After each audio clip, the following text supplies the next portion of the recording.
testing going. And they're the same old voices. Labour claim it's a distraction. Mass testing is too important to become another failed project. It's all well and good, him talking about moonshots and the Prime Minister telling us we'll be tested every morning.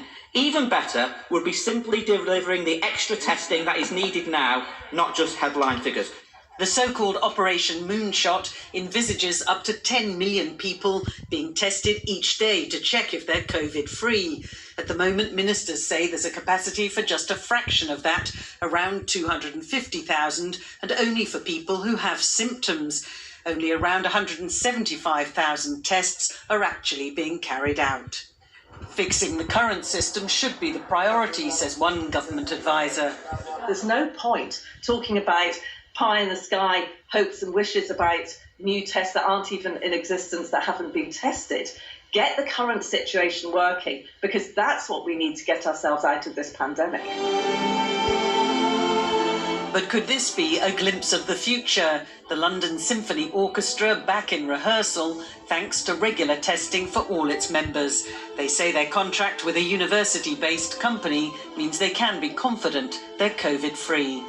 They tested our full membership, 100 people. And when we knew that everyone was negative, then we started our rehearsal process.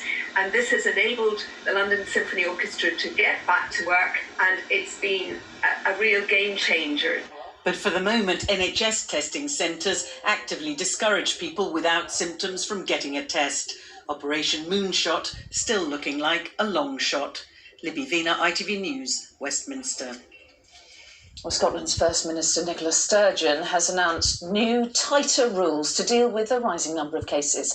From Monday, a maximum of 6 people will be able to meet each other, indoors or out, the same as in England. But those 6 must come from only 2 households, and children under 12 will not count. There are some limited exceptions, including organised sport and places of worship, while weddings and funerals may continue with up to 20 people. Well, STV's political editor Colin Mackay is in Edinburgh. So, Colin, what is behind these changes? It's the same as the reasons for the changes in England. It's because the numbers are going in the wrong direction.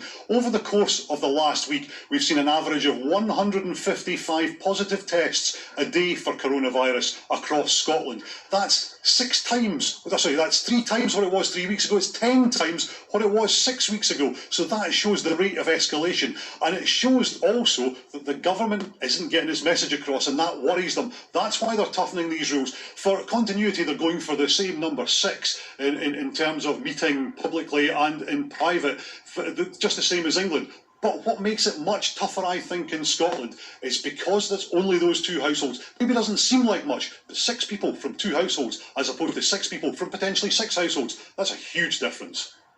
OK, Colin Mackay in Edinburgh. Thank you. And there are details of all the new rules, quite complicated, aren't they?